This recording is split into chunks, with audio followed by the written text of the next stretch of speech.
working in partnership with the South Ayrshire Council. So this is a framework for taxi providers with various lots. And what we'll do first of all, it was published on the 12th of January. So that's given a couple of weeks for yourselves to hopefully have had a look around it. And you might have some more questions. But if that's not the case and you haven't logged in yet, there's still time. It's due in on the 16th of February, so that's just over 2 weeks away. 16th, let me just check.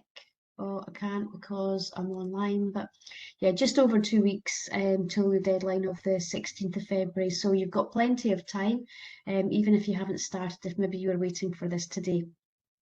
So first of all, let's see if we can find this notice. So this is Public Contract Scotland. It's probably a screen that you are familiar with, where we've got the Kelpies on the front page and various different links down below. There's usually a couple of different ways to do things in PCS, and they always take you to the same place anyway. So you can see up here, you've got like a tabular format up here where you can click on search notices. That's normally what I use, mainly because it means I don't have to scroll down. But you can also click on this, search notices, and it's no different at all. So let's just click on search notices first of all.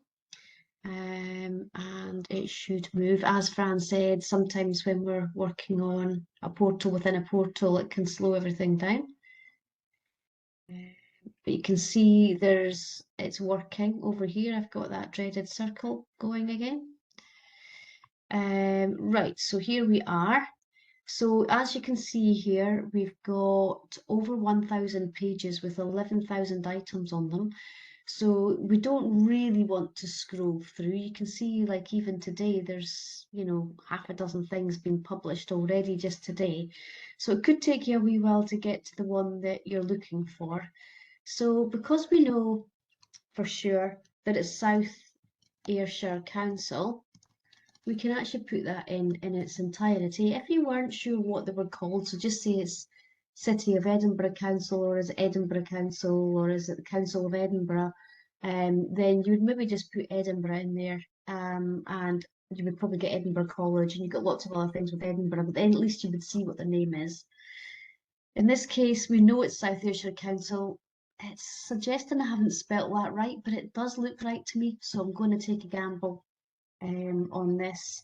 We know it's a contract notice, current opportunity, so I'm going to click that as well. I'm not going to bother with any of the other filters at the moment. I know that it was published on the 12th of January, but that's only because I've already looked at it. But if you were looking at this from fresh, you wouldn't know, so we're not going to put the dates in. We don't have to tick include archived because it's a current one. It's not going to be in the archive. But just if you were looking at PCS for other purposes, and you were wanting to do a bit of research maybe on awarded contracts, then the chances are you might have to tick that box there, include archived contracts. So all I've really done is put the South Ayrshire Council in there and said I want a current opportunity, and now I'm going to click on search notices. The other thing to bear in mind when you're using this system is you can't break anything, so if you're not sure, just fiddle around with it and you'll get it. So as you can see, there was one published on the 19th, which was more recent. So it goes from more recent down to the least recent ones. So on here you can see, and I'm just going to move this box out of the way, provision of a taxi service framework agreement. So that's what we're talking about today. If I click on, so you can see it's not really clear. But that top line is actually blue rather than these ones which are black.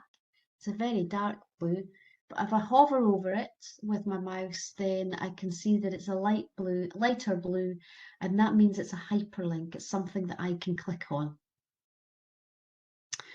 Other things to point out here, the different flags. So you'll see the one above has got a Scottish flag on it, and the one that we're looking at's got a UK flag. Or is it Great Britain? What that means is that this is a higher value. So it's gone above the thresholds. It needs to be advertised UK-wide. This one above has got paper clip and it's got this little key. That means that they're using Public Contract Scotland for this one, and it's got attachments, whereas those things are absent in this one, and that usually means that they're using PCST, which is a different website from this one that we're on just now. So I'm just going to click in here and we can see the advert itself.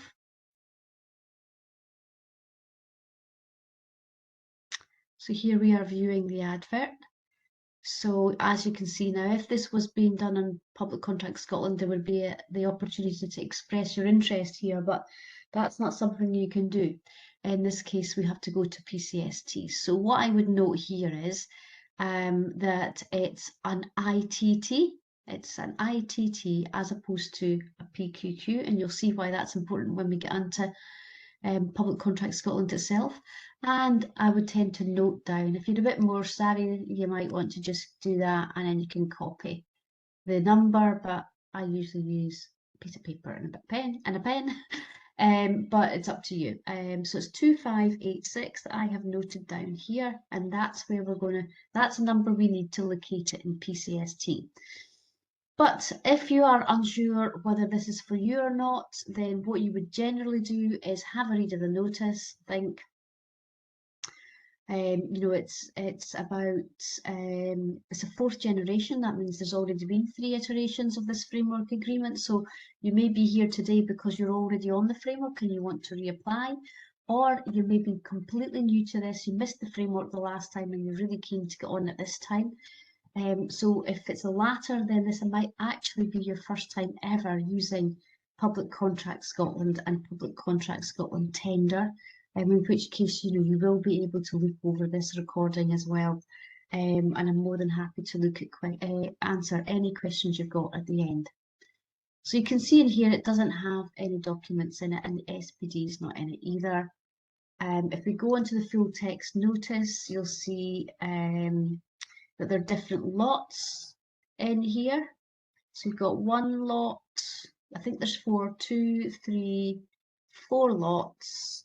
It hasn't said in the advert what the minimum criteria are, so that's something we'll have to have a look at. So in here, you've got these conditions: must have PVG for each driver and escort, if there's an escort. And they must have the appropriate license in place, being either a private hire car driver license or a taxi driver license, in accordance with the Civic Government Scotland Act. So these are 2 absolutely minimum criteria that are required. In terms of the procedure, it's an open procedure, and what that means is it's one stage. So you'll be asked for everything in this one particular exercise, as opposed to a 2-stage process where you do the SPD first, and then if you pass that, then you'll get a separate invitation for the tender, but that's not happening in this case. In this case, it's all in one. So you'll be asked for everything all at the same time.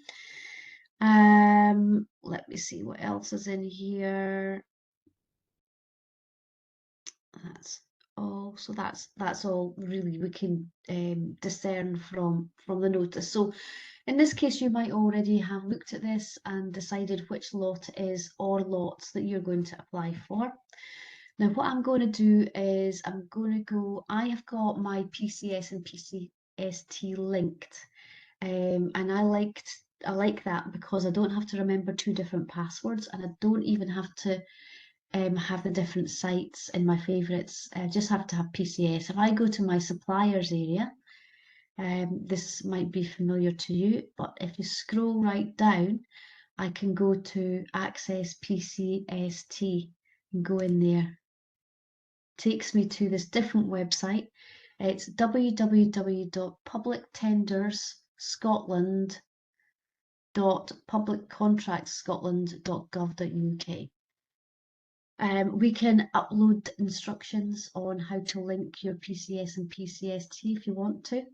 In actual fact, for this one, so if this is the only one you're likely to do because you're very local to South Ayrshire and this is the only contract that you're likely to do, then you don't really need to even have a login for PCS, although we recommend you do because that's how you see the contract notices. On that note, there is a separate webinar specifically about using PCS and PCST, which is still good to go on because we do cover more than this. This is really focusing in on this particular requirement. So you can see here there are different things. There's a dashboard, the PQQ and the ITT. These are the bits that I use the most. If you haven't registered on this one, then you will need to do that. But once you have registered, and it's very, very straightforward to register, you click on, let me just see if I can get it up here. Click on ITTs. And as you can see here again, there's lots here. Now, one of the flaws of PCST is that on this home screen, there isn't a column for the buying organisation. If we could see, instead of facilitating body, instead of PCST, if that was buyer, then we could scroll down and have a wee look for South Ayrshire Council and, you know, hopefully find it quite quickly. But we can't do that. Now you can see here, there's 123 on ITTs here. It's showing 50 at a time. You can change that. You could show 250, and that would show all of them and you would scroll down. But lucky for us, there is actually a filter, a search up here. So if I go in this arrow and I say, so it was project code. So there's different things you can search by. In this case, we know it's project code. You could, if you hadn't noted that down and you weren't certain, you could use project title and put taxi because that was in the advert. So it's likely that will be here as well. But let's just go for project code since we have that filter. We know that. So operator just means, you know, equals to whatever. I instead of using equal to, I always use contains, and it's just because sometimes there might be a space at the beginning or space at the end or something that we haven't noticed that's not even obvious to anybody and it wouldn't find it. So if you put contains, then anything that has got these numbers in it will appear. So I've noted 25876. I type that there in the value box and click on this blue box at the right called search. And as you can see, it brings up all 4 lots. So depending on which lot you're applying for, just click. I'm just going to go for lot 1 at the moment. Again, you can see 16th of February, that's the date that we noted from PCS. It's 12 o'clock. And just while we're looking at that date, please note that I would always recommend that you submit in advance of that date. Do not leave it till the 16th of February.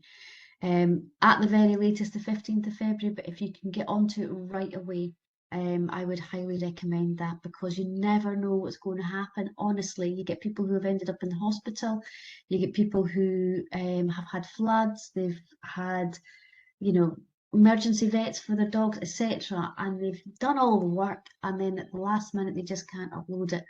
And it's heartbreaking because there really isn't any leeway in that. So don't leave it to the last minute. Do it as soon as you possibly can.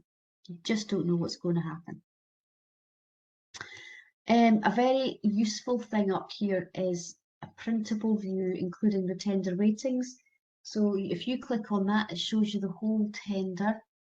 Let me see if it comes up when we're here. So you can see here, you can print it or you can download it as a PDF and keep it on your computer.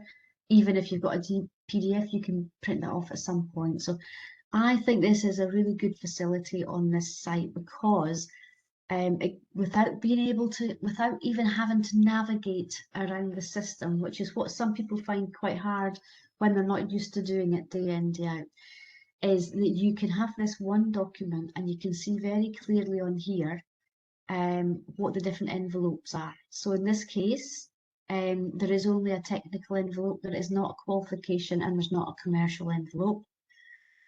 You can see in here that the technical is 10%. and it's asking for a written response to these questions with no more than A4, 4 A4 pages, font size 11 Arial. Okay. There is a master ITT, which is a separate thing in PCST, which we'll see in a minute once we've expressed interest. That's something that no matter what lots you're applying for, you have to complete the master ITT. But don't worry about that yet. All we're doing is having a quick look. The good thing is this gives you a really quick insight into what you're dealing with. So in here we have got 6 questions, each 17%, and their attachments. So you would write this up on a Word document. And these look like they are scenario-based questions. So one, you've collected 4 children from school, the weather conditions are poor, all 4 children stay in rural areas. You reach the first address, but due to the weather, feel it would be unsafe to continue the route. What do you do? Now, these will probably be things that you may have faced already, or if you haven't faced that, that'll be something very similar. So, you know, they've allowed 4 pages of A4, but there's a good chance you won't need, I don't think you would be able to write 4 pages on all of these scenarios. So yeah, you would then, what I would do here is copy this question into, and you can click on it, highlight it and click copy, and have Word open and just copy that into a Word document, and do the same with each of these questions. Call the Word documents Q1, Q2, Q3, and then you're able to start to write these up when you're ready. Okay, so I'm just going to close this just now. I'm not going to print it or download it as a PDF, but that's what you would do. And that takes us back to this bit here, which is the actual technical part itself. If I express interest here, what that means is that I will now be able to get all the questions and answers that have been asked. And as if by magic, it also gives me access to this master ITT here.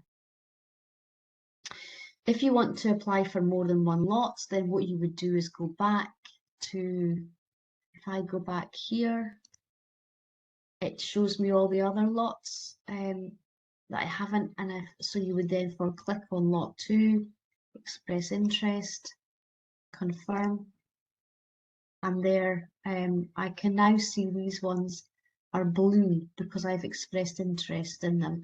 If I do want to express interest in these 2, I do need to go back to that using that blue arrow there, and then click express interest, and then they will appear in here that says response not sent.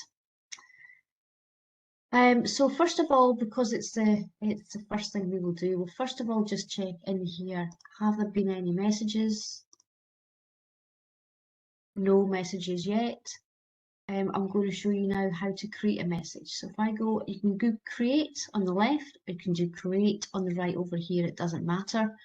But I'm just going to use this one over here. So let's just say qualification, envelope, insurance. Yeah, like, you know, I have insurance, but not to the value required. Would I say that I have it or don't have it, but will obtain? So it's really important in these questions that you don't identify yourself. Don't put any names or names of company or anything like that in here. Now, once you've typed that, you have got the option up at the top here to either cancel it, which is what I'm going to do because I don't really want South Ayrshire Procurement getting this question, or you can save it as a draft. So just say you think, right, actually, now that I'm typing this up, I'm going to wait to check that again before I actually send this. Or you click send message and off it goes. Once it goes to the buyer, actually, I'm going to put in here test question for a supplier development program test. Okay, and I'm just going to put supplier development program test, and I'm just going to put in brackets ignore. Okay, so when the buyer sees this, hopefully they'll appreciate that it's not a real question. The reason is I want to send it so I can show you what it's like when it's sent. When you send it, you've now got in here, create a message, you receive messages, your sent messages, anything that you've got draft, and anything that you've forwarded to anyone. Now in here, the reason I wanted to show you this is you can see here whether it's been read by the buying organisation or not. That's really handy because quite often when you ask a question, it's because you're right in the midst of it and you really want an answer ASAP. But it can take several days for you to get an answer. At least you can go in and see if they've actually read it or not. And sometimes if they've read it but not replied, it's because it's not a very straightforward question. They have to be doing some internal consultation. But you can also see whether they've replied. So if you end up with too many questions, sometimes you're not sure if they replied or not. So it's really quite a handy facility as well to be able just to check upon the questions that you've asked. As I said, in this one so far, there haven't been any questions received. So that's a way look around the question facility. That's called messages in this system. It's called messages, not Q&A. ITT details were where we were to begin with, which has got the overview, if it decides to come on. What we're going to look at is in the multi-lot ITTs is where we're going to go. So I'm going to click on, again, these light blue means that they're clickable on. So I'm going to go into the master ITT now. Again, messages unread 0, so there haven't been any messages. I can see the questions, but I can't reply to them. I can't alter any questions that are in there. Click on it, nothing. And there's a good reason for that. I haven't put intended to respond. So again, I'm going to undo this all afterwards because I am not in the market for providing taxi services to South Ayrshire Council. But just so that I can show you what happens when you click on intend to respond, suddenly you are actually able to then submit your response. Now, obviously, there are going to be mandatory responses here, so you wouldn't be able to submit it at the moment. But what we're going to do is we're going to just take a wee look through. So in here we have got two envelopes, as we used to call them, qualification response and the technical response. So if we go into the qualification response, there's 7 missing, but actually, if you've ever used this system before, then your previous answers will be saved and brought forward into this, which is great again. You know, we don't always get that facility, but in PCST we do, and that's why, even though there are 209 questions, in my case I've only got 7 mandatory responses missing because it's already brought forward a lot of the questions that I've answered before. So what you'll notice in here is there is a pencil, and that pencil means edit. So even though I've expressed interest, if I go in here, still can't click on anything, and that's because I have to click on this pencil. The pencil suddenly opens it up, says yes, okay, on you go, go and fill in these answers. So there is a response guide. It's a very generic one for the system, so we're just going to say yes we have and put today's date in it. Obviously you would want to read that if you're not familiar with using this system. Then we go down and it's got basic details about your company, or if you're not a company, details about your partnership, or if you're a sole trader, you're a sole trader. Are you going to be providing this with, are you a supported employment programme? That means, I think, I can't remember the percentage. It used to be 50, but I've got a feeling it's 30% now of your staff are from a 30%. disadvantaged. Sorry, 30%. 30%. Yeah, is your organisation such that 30% or more have a disability or from disadvantaged backgrounds? And you could click yes to that. It's only for information, it doesn't count. This next question, if you're based in the UK, then you write not applicable. This is just basically because if you weren't from the UK, then there are more checks that they would want to do. So are you participating with anyone else, or is it a consortium or is it a joint venture? If so, you would put yes there. If not, just tick no. If you do put yes, then it asks you who the leader is and any other organisations that you're bidding with. Imagine in this case the answer is no. Then it's asking which of the 4 lots that is you're applying for. And in this case, it's just the person who's applying for the tender. It's got the authority that's actually writing this up. You put their details above. Now this one, if you are meeting, so just say that we saw, for example, that there was a requirement to have these licenses and PVG checks. If for any reason these didn't exist, then you wouldn't be able to apply, or you would have to rely on another organisation to help you to meet those criteria, in which case you would then click yes here. And then you would have to do a separate SPD, which there'll be a download for each of these organisations that you're relying on to meet the selection criteria. Do you intend to subcontract any of this work to third parties? Again, if you click yes, then you have to put the names of subcontractors and they'll have to complete sections 2A, 2B and part 3 of the SPD.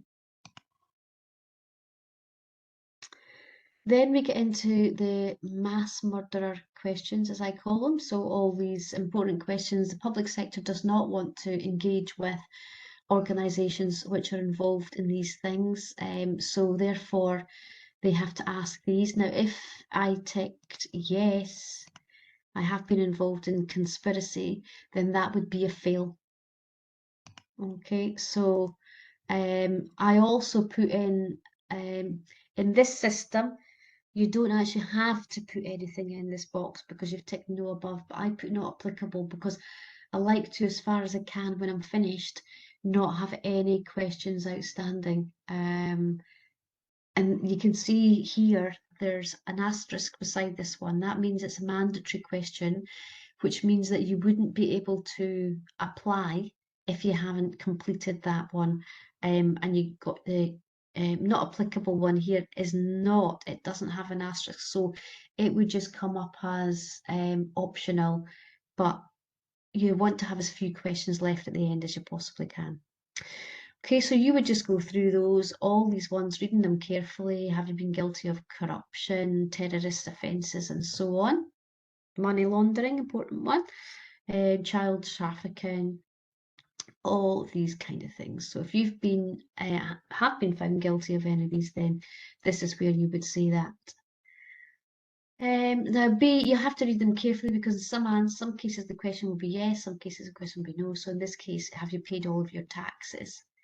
And you would put yes there, whereas a lot of them, have you been involved in child trafficking? The answer would be no.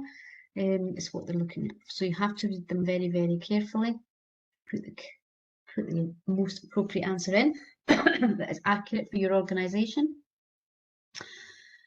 So you can see down here, I'm going to leave these purposely blank at the moment, but these do not, even though I've answered these before, they don't pre-populate for some reason. You still have to choose from the drop-down box. But I'm going to leave that at the moment. And in here, you would put in just your name. So director, date is the 30th of January 24, and just put the place. Okay, so that's all that you put there, just your name, your position, the date, and the place. And that's you basically signing off that this is correct, that you've answered accurately, etc. One thing I should mention is it doesn't, when you're typing in anything or changing anything, it doesn't save it automatically. So you have to remember constantly save, like you cannot oversave. So you would save your changes.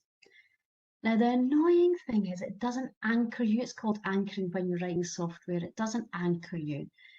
So it takes you back to the top. So it does mean that if you are writing this and doing this and you save it, you'll have to go up, and it means you're just going to have to scroll back down to where you were. But that's the downside. It's much better that than you spend time doing it and you go to save. It's thought you've been idle and it hasn't saved what you've done. So as the pain it is, do save regularly. What I wanted to show you here was a really good feature called validate your response. So if you click on validate your response, it takes you to the first ones which are missing. And these are only if they're made mandatory by the buyer, but these cases are made missing. So if I say been guilty, no I haven't, no I haven't. Okay, so I'm then going to save those changes and I'm going to validate again,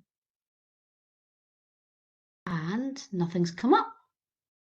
So I have completed everything. Now, because of that, what I would do is you can at any time save your changes, and what that means is that it keeps you on this bit that you're doing. But just say you're going to wait, have a cup of tea, you've got work to do, you've got to get out, you've just done enough for just now, then you would then save and exit your response. Okay, so you can see here, I used to have 7 mandatories I had to do. In this case, I have only got 1 optional, and I would scroll through and see what the optional is, but sometimes what it is it's looking for like a postcode, and it's or a date or something which you can't really do because it's a not applicable one, and that might be why that's missing. But I would definitely, before I submit, just go and see if I can tidy that up. It's just my bit OCD that way, just to try and get to 0 optional responses if I can.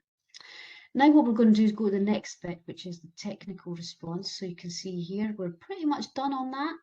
Let's go into the technical bit and see what's required here. So again, similar to the other one that we looked at, they're looking for a written response, no more than 4 pages. It's 4 pages across the board, so they probably haven't thought, oh, this one we only need 1 page, this one we need 2 pages, this one we need 3. They've just said a blanket 4 pages for each of these. So the first one is fair work first. And the next one is about sustainability. And then there's a community benefits one. So these are, there's 3 questions here. What I tend to do is I'll copy all of this out and put it in a Word document, just like we did before, and call it 2.12 Fair Work First. Once you've copied this over into a Word document and you're starting to complete it, then what I would say is here, so you have to look at, they're looking for 7 at least headings in that, where you tackle each of these. And it's current and planned actions. So things that you currently do already, and then things that you're planning for the future, as to how you're going to embed these things. So if I take the first one, just to give you an example, appropriate channels for an effective voice, such as trade union recognition. You may have a trade union for taxi drivers. If that's the case, then you just need to say what it is and whether your taxi drivers are in that union. If not, then you can have other things, like you might have regular meetings where all your staff are involved. You could have suggestion boxes. It could be that you've got an open door policy. Any staff can come and speak to you as they want. It could be that you do staff surveys to check staff engagement on a regular basis, and that you could show when the last one was and what the outcomes were and what the stats were and that kind of thing. So for each of these bullet points, you would talk about, try and beef it out a bit as to other more wide things. And this has really come about because the Scottish Government believes that Scotland will be a better place if all employers are good employers, and the staff are all treated well, rewarded well, nurtured, got lots of development opportunities, that kind of thing. So that's why these questions are asked. And this is actually a mandatory thing that the Scottish Government mandates on all procurements. Similarly with this one, they're asking to make a pledge. There's a lot, isn't there, about net zero, and actually quite often now buyers, especially in England, are now asking for a commitment to net zero and a carbon reduction plan to show the steps you're going to take to get to net zero. So I would again copy that bit out, copy this bit out, and answer these questions directly. Always use headings. So where they've got these bullet points, use these as headings and then right underneath your answer. Okay, there's quite a lot of stuff in there. I would copy the whole lot out. And then basically what I tend to do is, oh, there's a table here as well. This is something else to show you, but what I tend to do with these is copy them into Word and then create a skeleton answer. So having a read through it, see what they want you to answer, and then put these in as headings. Now, in this case, there is a sustainability response table, and that's good because it gives me the opportunity to show you another feature in this system, which again isn't actually that intuitive. The text here says click on the paperclip item, and you would think it's a paperclip, but it's not. In this case, it's actually weirdly like a warning sign. So if you click on that triangle, then that's when, and you won't see this because I'm only sharing Microsoft Edge, but when you click on that, it appears in your downloads, and then there's an actual spreadsheet that opens up that you would then again save on your computer and then complete that table and upload that here in these files. So that's good. You can either drag and drop it into this space, or you can browse. So just say I've now completed that spreadsheet. I would browse my spreadsheet. I'm going to actually go to downloads so I can find this one.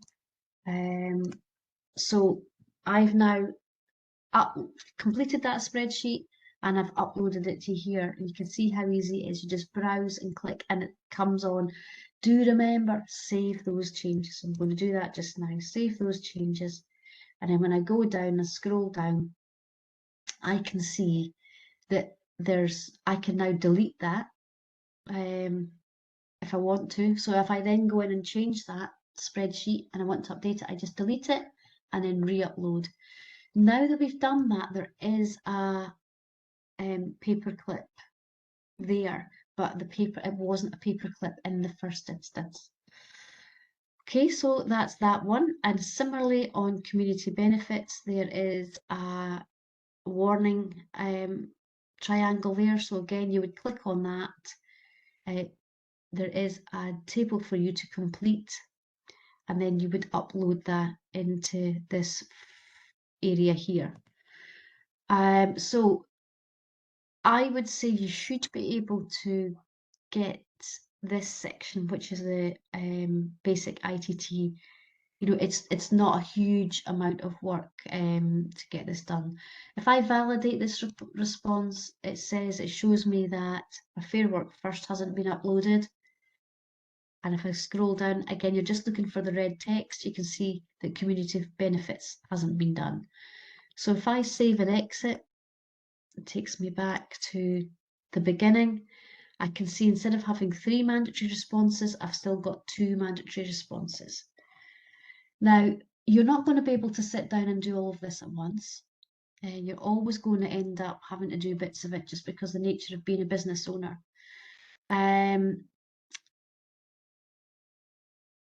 So I'm going to show you what happens when you log out and come back in again. But if I take it to ITT first of all, There are buyer attachments to read.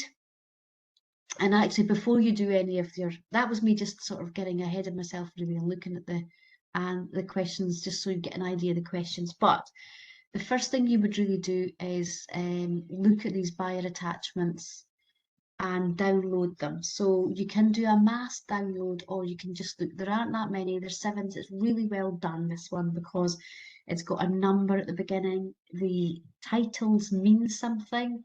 Sometimes buyers put them in and they'll have like ABC 1, 2, 3, and you're like, well, what, that might mean something to you, buyer, but it doesn't mean anything to me. These have been worded so that they mean something to you. So you've got the instructions to tenderers, which is something you would read through first of all.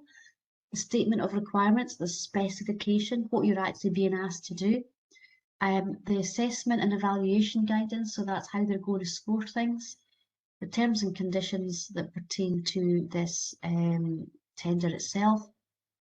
This is the guidance, the document that just shows you how to use the system. It's very generic. And then there are appendices as well. So you would want to download all of those. And the best way to do that is actually to do a mass download. So this here on the right is kind of grayed out, but if you click on mass download,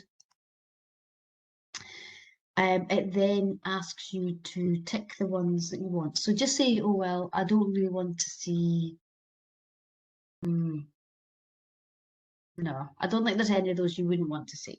So we're just going to say, yes, do that, download selected files, okay. And you can see how long it will take. And then you would go to your download area on your computer, and that's where there'll be one thing to watch out with when you're doing downloads. That'll be in a zipped file, because we've done them all together. Is I always copy and paste them out of the zip and into their own folder, because there seems to be an issue with trying to save things. So I've had a client who's like, I've done all the work, I've completed all this, but when I go back in, it's blank. That's usually because you're working in a zip folder. So do come out of that and go into your zip folder, copy and paste all the files into the area that you're working in. What I tend to do is I have a folder called, in this case it would be called Taxes South Ayrshire, and I'd put 16th of 1602 on it, so that every time I go to that folder I can see the closing date. And in there I would then have another folder called Tender Docs, and that's where I'd put all of these, so that I don't always have to go into PCST to download the documents every time. I've now got them on my computer and I can open them up and look at them at any point. The good thing is, when you're looking at them, you can highlight things, you can write things down, anything that comes up in these documents you think, that's something I really need to comment on or ask a question about. Either open up another Word document and put all your thoughts in there, or write it down on a piece of paper, whatever it comes most naturally to you. So that's us now downloaded these files. Okay, so if we go back here, so you can see in here,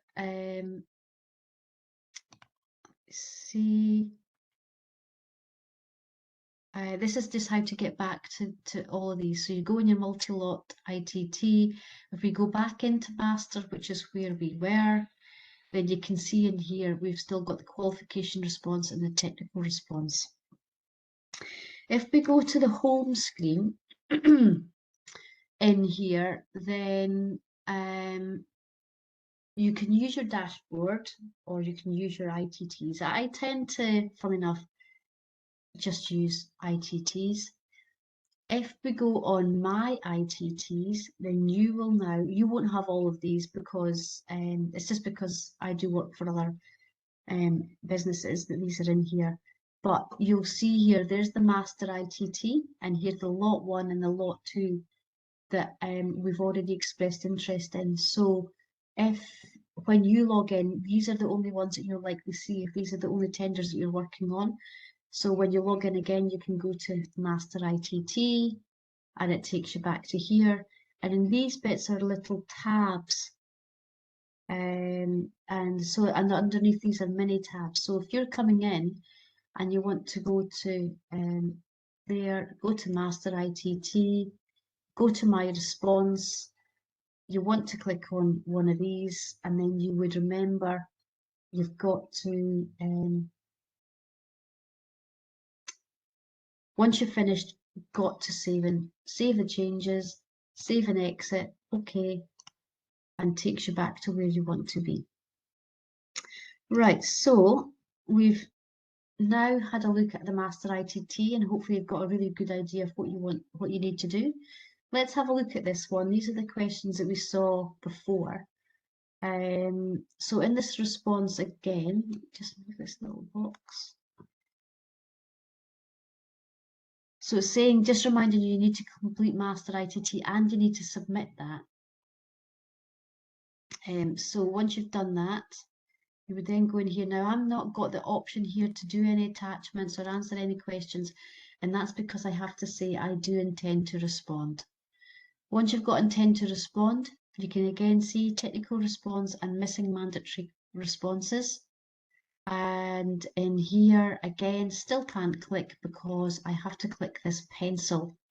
The pencil means you can now edit response. So have we completed the master ITT? Yes.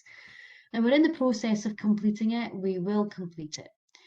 If you wanted to, you could leave that blank or just answer. You could leave it blank if you want to, because then you'll always be reminded you have to complete that. But I think it's fairly clear to you that there's two things you have to do. And then in here, these are the questions, these scenario-based questions. And you have to write your answer to those. And so again, what I say is copy and paste those into a Word document, call it question 1, question 2, question 3, etc. Then when you're ready, you can just drag and drop them into this area. Now, if I try and validate this response, it tells me which ones I've got missing. So that's a really good thing about this system is, you know, it's very difficult to submit a tender that's not got everything filled out, but it's also dead easy to see where your missing answers are because of that validate response. It only shows you the mandatory ones, it doesn't show you the optional ones. Once you've got that done, then it does give you the option to submit, but it doesn't give you that option at the moment because, well, if I try to submit that, it wouldn't let me because your response is not yet submitted because I've got missing mandatory responses. Okay. So I would go back in there and say, right, okay, I need to do that. I always just press validate just to check there's no mandatory responses, save and exit, come back to here, and you can usually see, in this case, it will say there's no missing mandatory response, but there's no optional responses missing either. So you will get that satisfaction of doing that. Okay, so I think that's everything that I needed to show you. And we'll now take your questions. I'll stay logged in. I'll stay sharing the screen just now in case you've got anything you want me to go over. Perfect, Julie, that's great. So now it's over to you guys. Is everything crystal clear, or do you have some questions, or would you like us to go over something? Let me just stop the recording.